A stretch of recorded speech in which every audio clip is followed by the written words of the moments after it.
In the weekly Ask GMBN Tech show, we quite often get asked a lot of similar questions. So in this particular video, we're going to look at 5 of those real common maintenance issues and how you should tackle them. Okay, so let's jump into these questions. And the most common one that seems to come up on a weekly basis here at GMBN Tech is, why do my brakes squeal? There's a couple of different ways they can work, but the fundamental results are the same. And if you're getting squeaking or squealing brakes, it's usually one of a few things. Now, the most common one is that they're not bedded in properly. And now this happens more often than you might think. So a telltale sign of that is by looking at the disc rotor surface itself. And what I'm looking for here is an equal sheen across it. Note that I'm not actually going to touch the braking surface itself because oil in my skin can transmit to that, which causes contamination, which is another factor that can make your brakes squeal. But getting your brakes bedded in is the single most important thing in the first place. And the way you want to be doing this with a fresh disc rotor and a fresh set of disc pads is ride 15 miles an hour, something like that, and want to do several sort of firm stops. And the idea is you're depositing some of the material from the disc brake pad onto the rotor surface. But you want to be doing it in a fairly even way, so it applies it all the way around. After a while, this takes and you'll find that they mate together really well and you won't actually get a squeaking brake. However, there are still a number of things that can make them squeal, and the next one on the list is contamination. Now, contamination, as I mentioned, happens usually when you're getting oil, whether from the brakes themselves, from something else on your bike, or even, like I mentioned a minute ago, the oil from your fingertips. So if your oil or any type of oil gets near your disc brake surfaces, whether it's the rotor themselves or the brake pad, then actually you're going to find that these are going to squeak, and then the end result is they just simply will not work adequately, and you've got to do one of a few things. The first option is the spendy one, and that means buying some new disc brake pads and new disc rotors. However, there is another way around that, and that is doing a complete sort of rejuvenation of your brakes. And the way to do that is take those brake pads off the bike. Then you want to clean these in something like isopropyl alcohol that dries up and leaves no residue. Then you want to scrub them down with a coarse emery paper or glass paper, then clean them again, scrub them again. You want to make sure until there's no sign of any contaminant in them. You can use dedicated brake cleaners to do this because they evaporate as well, but avoid using anything that could have any trace of any lubricant or oil in it for obvious reasons. The same goes to the disc rotor surface. And once you've done this, you want to wait for them to be completely dry and then start the bedding in process all over again. If you're lucky and your brake pads haven't been too badly contaminated, you can rescue that. And another cause of brake squeal is vibration, which transmits into like these very fine oscillations, which basically make your brakes vibrate and squeal. Now, this can happen if your brakes haven't been bedded in properly and you end up with an uneven amount of material deposited on that brake rotor. You can actually see this when it's happened. It's like the visual equivalent of braking bumps on your disc rotor. And what happens is those disc brake pads vibrate super finely. If you think how fast the rotor passes the pads, it's like incredibly fast operation, and that will end up in some kind of squeak or squeal, which can be infuriating. Now, of course, vibrations can also happen in other ways. They can happen if your caliper bolts are loose, if the disc rotor bolts are loose, and of course that's incredibly dangerous. So you want to make sure that all of your bolts are adequately tight all of the time. Another thing that can happen is the actual disc pads themselves can vibrate slightly within the caliper.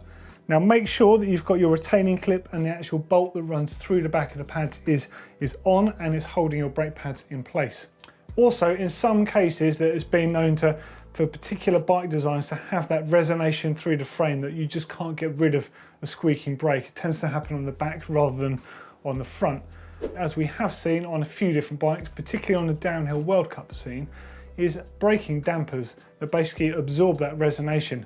Now, on G Atherton's bike, as you can see here on screen, he actually has a custom-made braking damper on his rear brake caliper. Of course, this is in pretty unlikely situations for most people.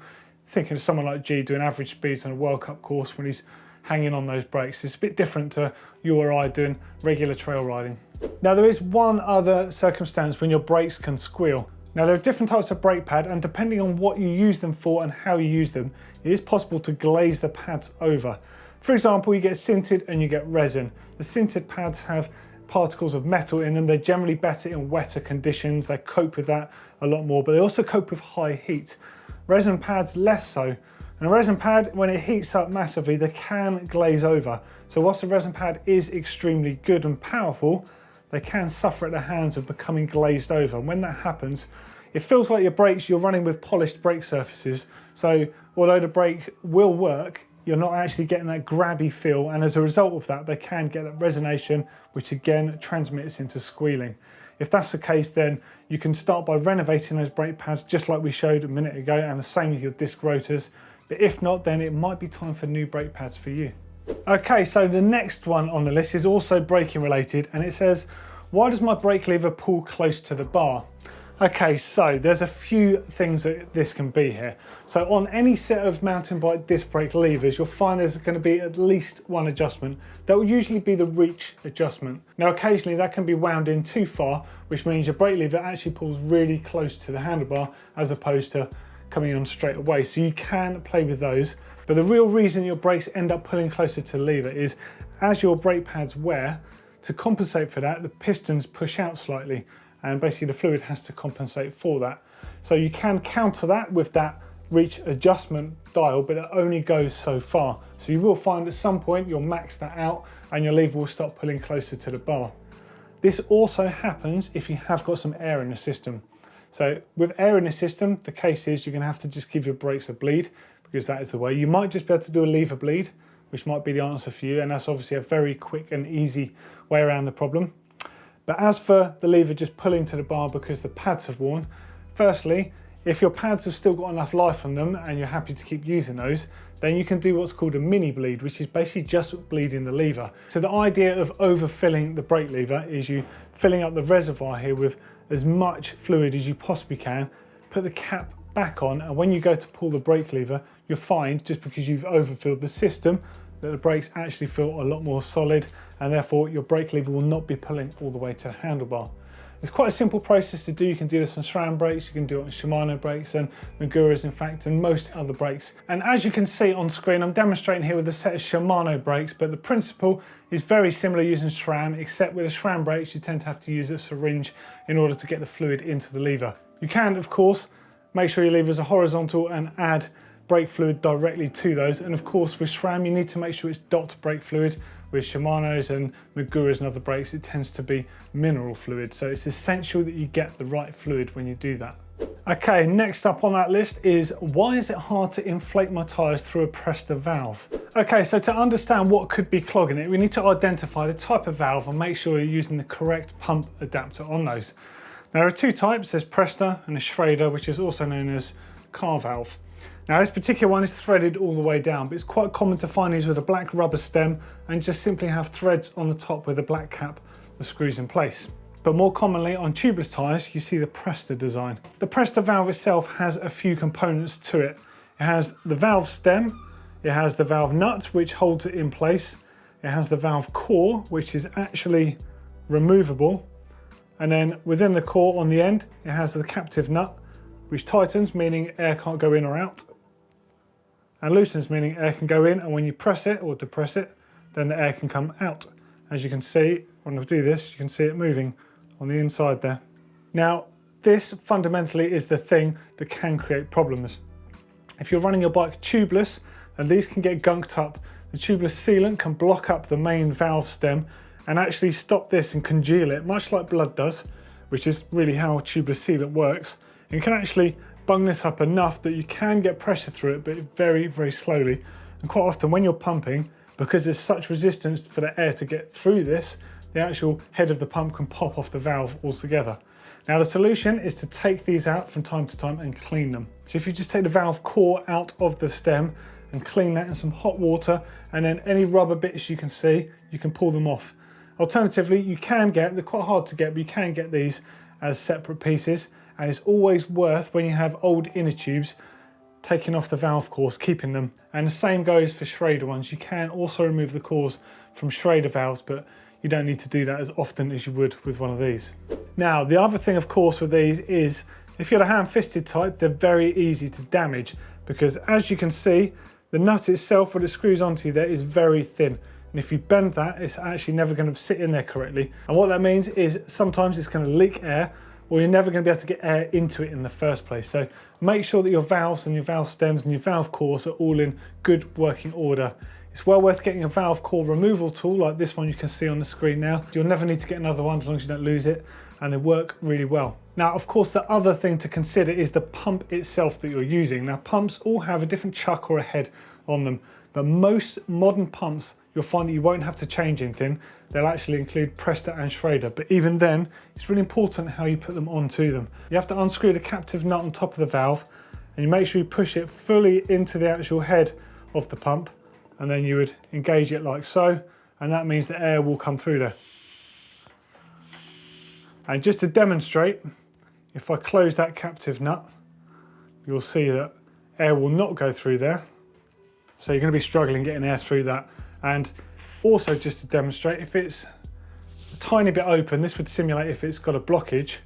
You're going to see like air will pass through here, but there'll be a lot of resistance to it. See, I can actually compress that. I can hear it coming out, but it's actually really struggling. That's the same effect if it's blocked up. Next question is another air related one. Why do tubeless wheels leak / lose pressure overnight? Okay, so there's quite a lot of different factors in a tubeless wheel. So the first thing you need to make sure of is that your tyres themselves are tubeless ready, which means they're compatible to be set up tubeless in the first place. So if you've got a standard tyre that's non-tubeless ready, you'll find that there's an actual slight open weave to that tyre. Now, you probably won't be able to see this, but it will be there. And although it is possible to set them up tubeless, they will leak quite often as the air just goes through it. It's a permeated fabric, basically. It will come through there. Tubeless ready tyre is basically sealed on the inside of the actual tyre carcass, and it's ready to be compatible with a rim that has also been made ready for tubeless. So if you start with that and you've got a decent tyre, then first things first, it's going to work. The second thing is to make sure that that tyre is seated properly on the rim. Of course, in order to do that, one of the best little tricks to do is get some warm soapy water, spread all the way around the rim, all the way around the tyre. And when you pump it up, the actual water allows it to slide into place and the beads can lock into those bead lock areas of that rim. Of course, it's actually crucial for that seal to happen all the way around, because that's what A, keeps the tyre on the rim, and B, what keeps the air in the tyre. Next up is the inside of that rim. So most rims, they have holes all the way around the rim in which the spoke nipple sits, and then the spoke goes into the nipple. It's basically like a bolt onto a nut and tightens up, pulling the wheel tight. Now, obviously, air will leak through those big holes, so you have to seal up those holes. Now, there are certain rim designs out there available that have a completely sealed rim bed, and of course, with that design, you don't need to seal them up because they are designed to be set up tubeless as they are. For the rest of them, you'll be using something like this, some sort of tubeless sealing tape, which does the job of sealing off the rim bed completely and making it like a tubeless compatible rim. But of course, it's absolutely crucial for the rim to be completely clean and dry when you apply this in the first place, and that you've actually covered all of those holes and it's taken grip. Because if any of that sealant finds its way underneath, creates moisture, creates bubbles, then there's somewhere for the air to get in and get out. And then finally, there's the valve itself. Now, the valve has to be mounted correctly in the first place, and the valve has to be the right shape for your particular rims as well. Now, if I just take the little rubber O-ring off, if you look at this portion of the valve, if you imagine the inside of the rim bed will be slightly concave. The idea of this shape is that it sits into that. Now, there are a bunch of different valve stems available that suit different rim profiles. So it is important when you buy yours to factor in if they're actually going to be compatible with your rim. Now, it's crucial that your valve stems fit your rims perfectly, because if they don't, you're going to get some kind of slow puncture, or you might not even get them inflated correctly in the first place. Okay, and the final one, which is one that's actually been coming up loads at the moment, especially after Dakota Norton and Rachel Atherton both snapped their chains out the start gate of Fort William, is why do chains snap? Okay, so let's take a look at the humble chain here, just so you can understand the parts of it and the things that are likely to go wrong. So looking in profile, you've got the outer links here, then you've got the inner links, you've got the rollers, which are the bits in the very middle there, and you've got the pins that drive through them. Now, the first thing that can make a chain snap is if the pin itself that runs through them has become slightly dislodged from the outer plate. Now you might not even notice this visually, but you can have an inspection on your chain and you can see from the top if any of those is likely to be slightly further apart than others. If there's daylight between any of those male and female links or the inner and outer plates, you're actually going to see that that will be where it's going to break. Now this is why it's important to inspect your chain from time to time, and why I always say when you're washing and lubricating your bike to look at every single link on the way past. A good way to do that on modern chains is to look where the master link is and follow it a complete revolution back to there. It gives you a reference for looking at the entire chain on the way around. Now chains do wear, and you do find that chains stretch with time. Now you can get a chain wear tool. If you're running a chain that's very stretched and very old, it's more likely that the pins can become loose in those outer plates and then later snap. So if you're running a chain that is knackered, chances are at some point it's going to snap. So you have to be very careful with this sort of thing. Chain maintenance is crucial, and when you have to rejoin a chain, if you do break one, make sure you do it in the correct way. Now it used to be very easy using a chain splitting tool to just rejoin using the existing pin in there, but it's actually not the best way to do it these days because of the way the chains have advanced. Now with Shimano chains, you can use a dedicated master link which they supply, or you can use the Shimano pins. Now the dedicated pins for rejoining a chain, and although this is a SRAM chain I'm holding, I just want to show you the process of this. So you would join the chain back together manually, then you would get the pin and push it into place into that link. Then using a chain tool, you would drive it through until this outer part of the pin sits flush, then leaving this part on the inside, which you would just snap off. Now the chain would be perfectly joined and it's not going to break at that point. It's very slightly tapered, which is of course designed to sit into that outer plate. There's two other important factors to take into account with breaking chains. Now the first one is something that all cyclists should be good at, and that is changing gear correctly. You shouldn't be stamping on those gears and changing gear at the same time. Your chain being wrenched sideways across gears, especially now with so many gears, there's quite a lot of stress on that chain. It's hardly surprising you can actually pull one apart and those links can actually split open and snap. You just have to really consider when you change gear. Even the best sprinters, they don't change gear as they've got full load on there. You might see them powering out the saddle and changing gear, but fractionally, just as they change gear, they'll just release it up on the pedals just for that split second and then carry on as the gear has already changed. And of course, you also need to choose your timing. Don't expect to be able to change gear going up a really steep, slow hill and just change into an easier gear. You have to do the same thing. Lurch your head slightly just so you can back off on the pedals very slightly as you change gear. It's really important to do that in order to maintain your drivetrain, make sure it continues working, of course, doesn't stress that chain. And of course, the last one is ensuring that your chain is the correct length in the first place. If your chain is, let's just say you snap your chain, you've had to rejoin it with a couple of links removed because they were damaged, make sure you don't use your lowest gear, i.e. the biggest physical gear, because that's going to put additional load onto your chain, especially if you have a rear suspension bicycle.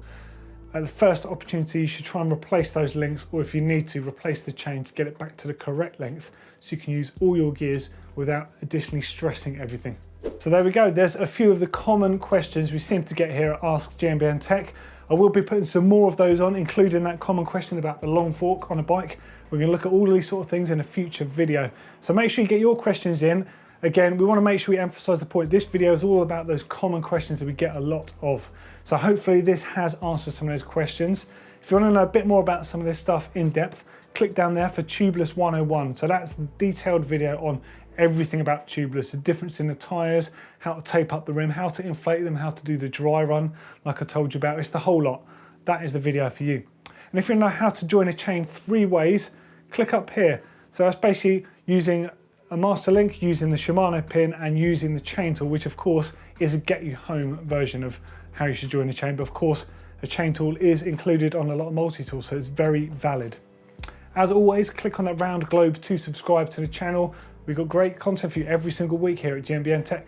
And if you found this video helpful, give us a thumbs up.